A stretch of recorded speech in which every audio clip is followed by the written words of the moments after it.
lesson 3. We're starting with lesson 3. We are looking at the content of lesson 3.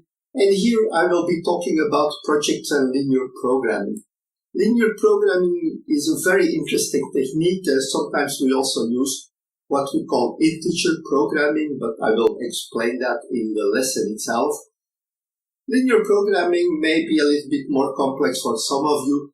Anyway, if you don't think you need it now, you can go through these videos a little bit faster. Try to see what linear programming is about because it will help you in many decision-making models. Like all the other lessons, we're going to start by discussing the content and what we are doing now. We'll look at the learning outcomes of lesson 3 in the next video. And then I will discuss an overview or give you an overview of linear and integer programming. We look at the basis of linear programming and integer programming, and we also discuss what are linear inequalities. We look at finding a feasibility zone. When we combine all those linear inequalities, we'll find a zone, hopefully, where all the conditions are met. And that zone we call the feasibility zone.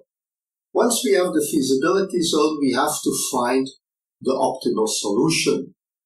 When we look at linear and integer programming, we also have to define what rules and conditions are applicable. We have to apply the method in a way that it provides us an acceptable solution. We also look first at the maximizing problem. We have the possibility to have maximizing and minimizing problems. Both are optimization problems. With maximizing, we're going to maximize the profit, and with minimizing, we're going to minimize the cost. First of all, in our example, we will define the inequalities that describe the problem. We will create the feasibility zone, very important. We have to know what is the zone in which we can find the acceptable solutions. We look at the maximization of the objective function, and we can do that in different ways. And there is also a method that has been developed using matrices, which is called the simplex method. The simplex method in its origin has been developed for maximization problems. The next thing to do is to look at minimization problems. Here we go through the different steps.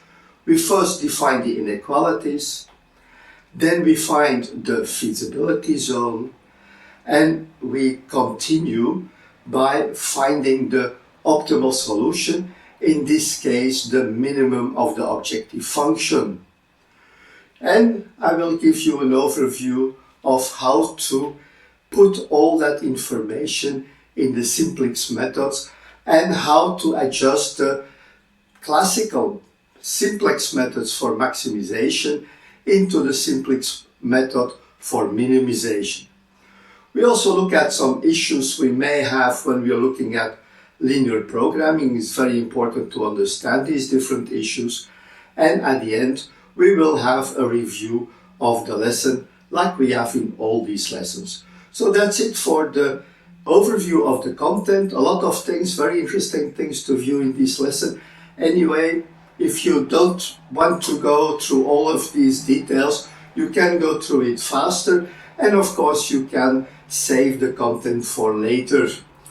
I'm looking forward to seeing you in our next lesson. Thank you and bye-bye.